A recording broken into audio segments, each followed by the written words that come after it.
Hello students, good morning. Welcome to my YouTube channel learn English with Pradeep. I am Pradeep Kushwaha. Narration की आज की class में हम exclamatory sentences को पढ़ेंगे।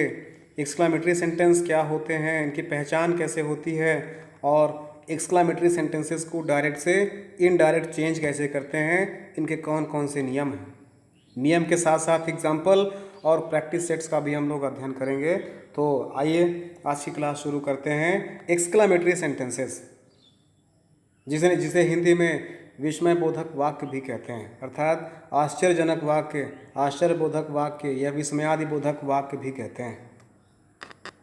एक्सक्लामेटरी सेंटेंसेस की पहचान कैसे होती है, यहीं से आज की क्लास शुरुआत करते हैं। इसकी पहचान कैसे करेंगे? इसमें व्यक्ति के हृदय की तीव्र भावनाओं को प्रकट किया जाता है, जैसे अत्यधिक सुख, दुख, आश्चर्य आदि। इनको प्रकट करने के लिए प्रायः हम लोग एलॉस, हुर्रे, ओह, ओह, ब्रावो, फाई आदि शब्दों का प्रयोग करते हैं। याद रहेगा, हम लोग दुख, आश्चर्य या सुख को प्रकट करने के लिए बहुत से शब्द का प्रयोग करते हैं, जैसे लॉस दुख प्रकट करने के लिए होता है, हुर्रे खुशी प्रकट करने के लिए होता है, आह दुख प्रकट करने के लिए होता है, या सरप्राइज आश्चर्य प्रकट करने के लिए होता है। उसी प्रकार से ओह भी आश्चर्य प्रकट करने के लिए होता है, ब्रावो शाबाशी देने के लिए होता है, और फाई का प्रयोग हम लोग किसी चीज़ को डिस्गस्टिंग दिखाने के लिए करते हैं, अर्थात से छी छी या किसी चीज़ को डिस्गस्टिंग या अरुचिकर दिखाने के लिए करते हैं। ठीक है ना। और इसके बाद हम लोग एक्सक्लामेशन मार्क या मार्क ऑफ एक्सक्लामेशन, जिसे हिंदी में विस्मयबोधक चिन्ह कहते हैं, का प्रयोग करते हैं। इन सभी वर्ड्स के बाद देखिए एक्सक्लामेशन मार्क लगा हुआ है, एलॉस के बाद इस प्रकार का चिन्ह लगा हुआ है। उसी प्रकार से हुर्रे, हुर्रे के बाद भी निशान ये चिन्ह लगा हुआ है, इसे कहते हैं विस्मयबोधक चिन्ह, एक्सक्लामेशन मार्क।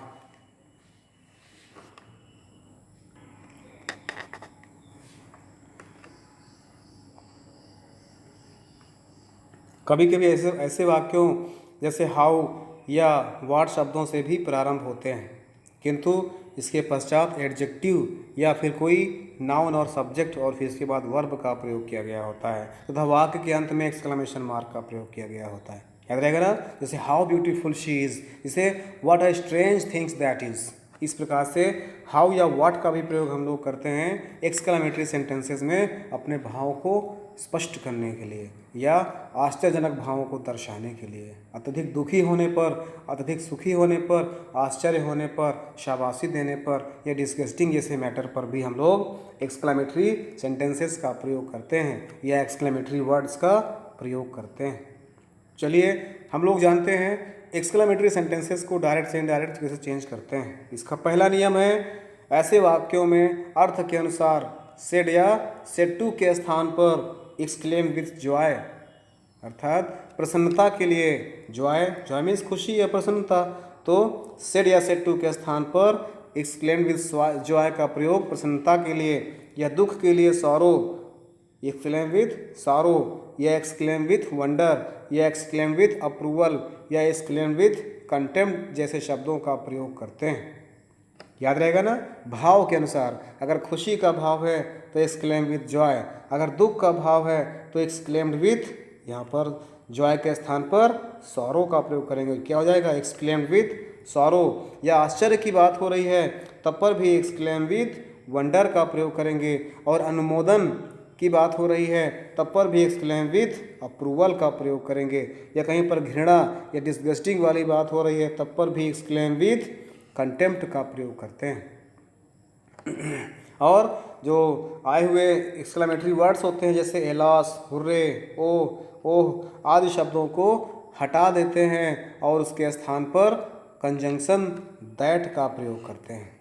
अभी नीचे एग्जाम्पल दिया हुआ है, एग्जाम्पल के द्वारा मैं इनको स्पष्ट कर दूंगा।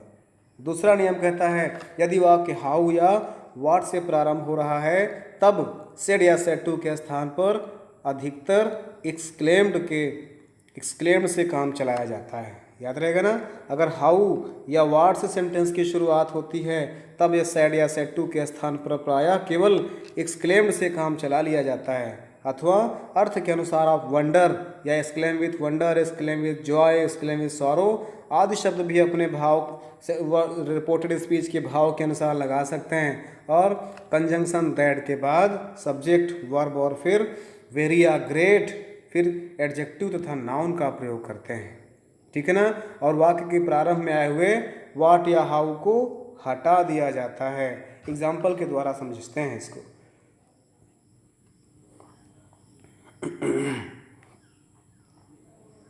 एग्जाम्पल के द्वारा समझते हैं। तो हमारा पहला एग्जाम्पल लिखा हुआ है, जैसे a woman said, "alas my husband has not return from the sea so far". बहुत दुख की बात है कि अभी तक काफ़ी देर से मेरे हस्बैंड समुद्र किनारे से लौट कर नहीं आए हैं, समुद्र से लौट करके नहीं आए हैं। तो क्या ये दुख प्रकट कर रही है ना, वो महिला दुख प्रकट कर रही है। एलॉस, एलॉस किसके लिए होता है? दुख प्रकट करने के लिए होता है। तो एलॉस जब दुख प्रकट करने के लिए होता है तो हम लोग यहाँ पर क्या लगाएंगे? Exclaim with sorrow. यहाँ पर हो जाएगा द वुमेन एक्सक्लेम विथ सारो। और हमने कहा था सब हटाकर कंजंक्शन दैट का प्रयोग करते हैं। दैट लॉस को हटा करके कंजंक्शन दैट का प्रयोग करते हैं। ठीक है ना। इन सबको हटा देते हैं, इनके स्थान पर कंजंक्शन दैट का प्रयोग करते हैं। तो यहाँ पर हो जाएगा द वुमेन एक्सक्लेम विथ सारो दैट। अब देखो यहाँ पर माई हस्बैंड लिखा हुआ है, आई मी माई फर्स्ट पर्सन बदलेगा रिपोर्टिंग स्पीच के सब्जेक्ट के अनुसार। रिपोर्टिंग स्पीच के सब्जेक्ट है वुमेन, वुमेन के लिए शी होता है। तो शी है, माई है, आई मी माई। पोसेसिव केस में तो शी हर, हर हो जाएगा यहाँ पर। पोसेसिव केस में शी का पोसेसिव केस हर होता है। तो पूरा मिलाकर के हो जाएगा a woman exclaim with sorrow that her husband, my husband के स्थान पर हर हस्बैंड। अब देखो रिपोर्टिंग वर्ब पास्ट टेंस में है, अब इसका टेंस बदलेगा रिपोर्टेड स्पीच का, हैज़ और थर्ड फॉर्म। तो ये हो जाएगा हमारा प्रेजेंट परफेक्ट में, ये बदलेगा पास्ट परफेक्ट में। यहाँ पर हैड प्लस वर्ब की थर्ड फॉर्म का प्रयोग हुआ है। तो पूरा मिलाकर हो जाएगा that her husband had not returned from the sea till then. So far को होता है टिल देन, सो का टिल, फॉर का देन। ठीक है ना। तो हो जाएगा पूरा मिलाकर के A woman exclaimed with sorrow that her husband had not returned from the sea till then. Next example देखिए। नेक्स्ट एग्जाम्पल भी इसी से बेस्ड है। The soldier said hurray we have won the battle. तो हो जाएगा द सोल्जर्स एक्सक्लेम्ड। अब देखिए एक्सक्लेम विथ, ये हुर्रे है ना, खुशी के लिए है ना, तो यहाँ पर एक्सक्लेम विथ क्या हो जाएगा? जॉय। एक्सक्लेम विथ जॉय खुशी के लिए ना, एक्सक्लेम विथ जॉय प्रसन्नता के लिए एक्सक्लेम विथ जॉय का प्रयोग करते हैं। तो हम लोग प्रसन्नता की बात कर रहे हैं। यहाँ पर सोल्जर बहुत खुश हो रहे हैं कि उन्होंने बैटल जीत लिया है। द सोल्जर्स कहते हैं the soldier said hurray we have won the battle. तो चेंज करेंगे the soldiers exclaimed with joy that. The soldiers exclaimed with joy that. अब देखो यहाँ पर वी है, फर्स्ट पर्सन बदलेगा सोल्जर्स के अनुसार। सोल्जर्स बहुत सारे हैं तो इसका प्रोनाउन दे हो जाएगा। ये दे लिखा हुआ है। The soldiers exclaim with joy that they had, चूँकि ये हैव और थर्ड फॉर्म है, प्रेजेंट परफेक्ट है, ये बदलेगा पास्ट परफेक्ट में। That they had won the battle. तो पूरा मिलाकर के हो जाएगा the soldiers exclaim with joy that they had won the battle. उसी प्रकार से थर्ड एग्जाम्पल देखिए लिखा हुआ है the saint said fire we are a very dirty, you are a very dirty and impious soul. Impious means बुरी आत्मा, sol means आत्मा। तो पूरा मिलाकर के क्या हो जाएगा? यहाँ पर एक्सक्लेम विथ कंटेम्प्ट, कंटेम्प्ट कर रहे हैं ना, यहाँ पर घृणा कह रहे हैं ना, आत्मा को घृणित आत्मा कह रहे हैं ना, बुरी आत्मा कह रहे हैं, कंटेम्प्ट। यहाँ पर एक्सक्लेम विथ कंटेम्प्ट का प्रयोग करेंगे। The saint exclaim with content that, the saint exclaim with content that. अब यहाँ पर यू लिखा हुआ है, सेकंड पर्सन है, बदलेगा ऑब्जेक्ट के अनुसार। ऑब्जेक्ट नहीं दिया हुआ है तो नो प्रॉब्लम, आप फ्री हो अपने अनुसार चेंज कर देने के लिए, या फिर इसको थर्ड पर्सन मान लो।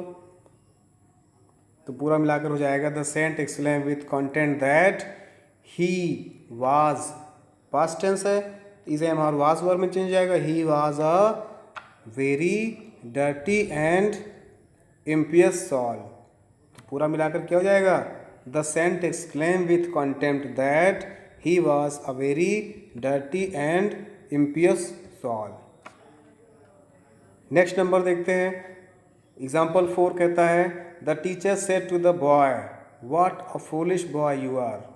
अब यहाँ पर देखिए व्हाट, मैंने कहा था ना कि हाउ या व्हाट का प्रयोग भी होता है सेंटेंस के लास्ट में एक्सक्लेमेशन मार्क लगा होता है, ये सेंटेंस के लास्ट में एक्सक्लेमेशन मार्क लगा हुआ है ना। तो आप इसको कैसे करेंगे, इसको भी इसका फार्मूला मैंने दे रखा था यहाँ पर, ये इस प्रकार इसको पढ़ लीजिएगा, रूल सेकंड क्लियर हो जाएगा। तो द टीचर, यहाँ पर the teacher exclaimed that, the teacher exclaimed that what a foolish boy you are. इसको पहले सिंपल सेंटेंस बनाएंगे, सिंपल सेंटेंस क्या जाएगा, you are very foolish boy, ठीक है ना। What a foolish boy you are exclamatory sentence है, आप इसको पहले असर्टिव सेंटेंस बनाओगे। तो असर्टिव सेंटेंस बनाओगे क्या जाएगा, you are very fool, you are very fool boy, you are very fool boy. अब देखो यहाँ पर 2 बार बॉय यूज़ किया गया है भले, लेकिन आपको यहाँ पर 2 बार बॉय यूज़ करने की क्या ज़रूरत है, चाहे आप यहाँ पर यूज़ कर दो चाहे आप यहाँ पर यूज़ कर दो। He exclaimed the boy that he was very fool, या फिर फूलिश, या फिर he exclaimed that he was very foolish boy, no problem. आप सोच सकते हैं कि यहाँ पर सर ने यूज़ किया है लास्ट में फूलिश बॉय, यहाँ पर बॉय था, यहाँ पर बॉय हटा दिया गया है, तो आप बार बार बॉय नहीं यूज़ करोगे, यहाँ पर बॉयज़ के लिए दोनों बात हो रही है।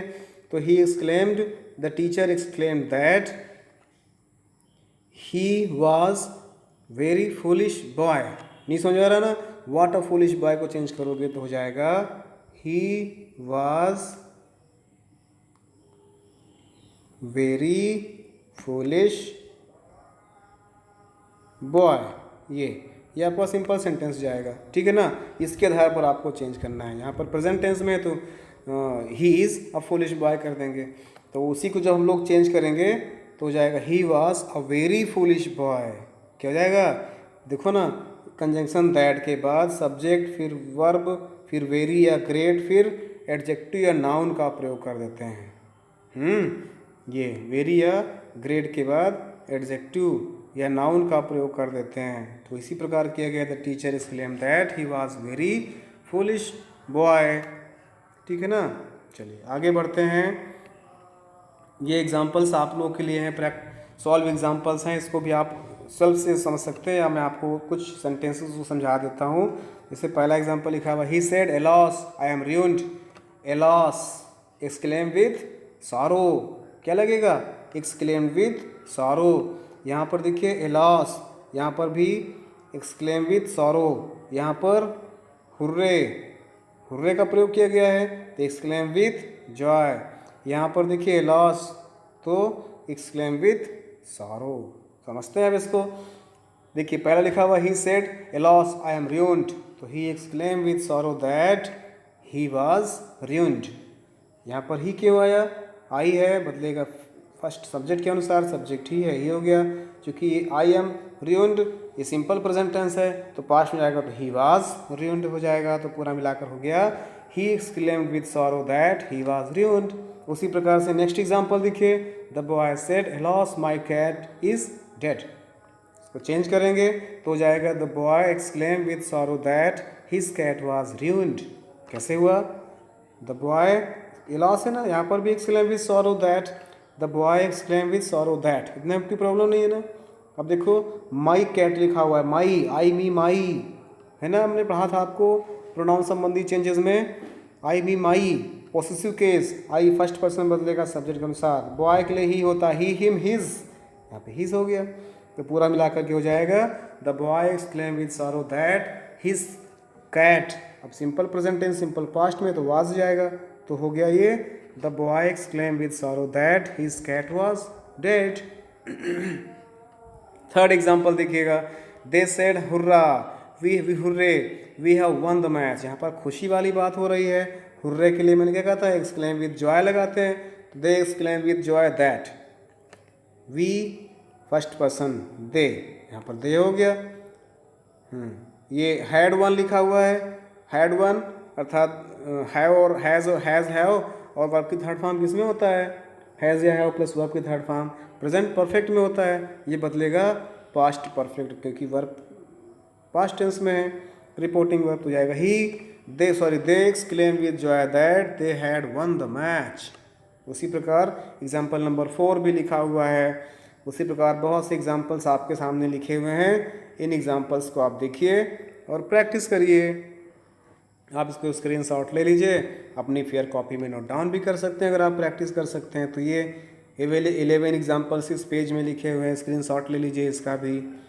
और ये देखिए कुछ एक्सक्लेमेशन संबंधी अधूरे वाक्य भी होते हैं जिनको परिवर्तन हम लोग इस प्रकार से करते हैं। जैसे लिखा हुआ है he said to me fool, he said to me fool, मूर्ख कहीं के। इसको जब चेंज करेंगे ही कॉल्ड मी अ फूल।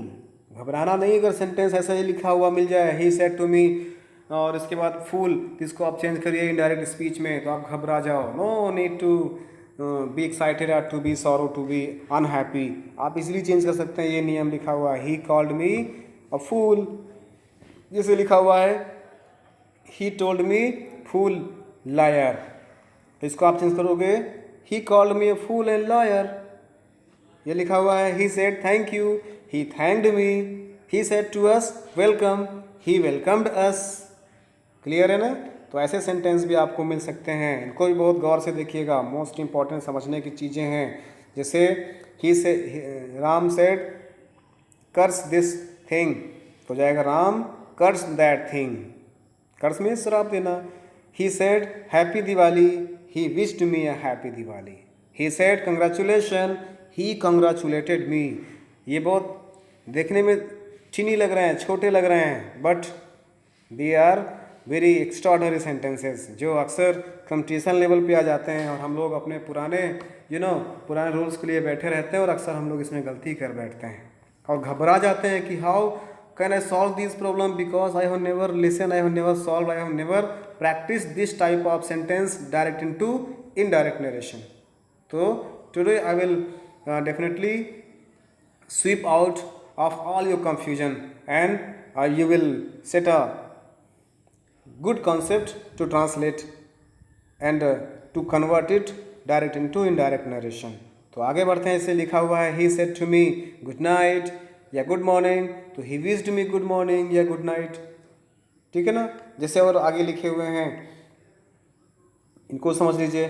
जैसे लिखा हुआ है he said goodbye, तो he bade me good boy, he bade me good boy। जैसे है लिखा हुआ है she said hello where are you going, तो she greeted me and asked where I was going। इस प्रकार से सेंटेंस लिखे हुए हैं। इन सेंटेंसेस को भी आप प्रैक्टिस कर लीजिए, ये भी आपके लिए बहुत इंपॉर्टेंट है जो मैंने सॉल्व एग्जांपल्स दिए थे। अब इसके बाद आपको कुछ दिया जा रहा है चेंज इनटू इनडायरेक्ट स्पीच। ये 12 सेंटेंसेस हैं जिनको आपको डायरेक्ट से इनडायरेक्ट में चेंज करना है।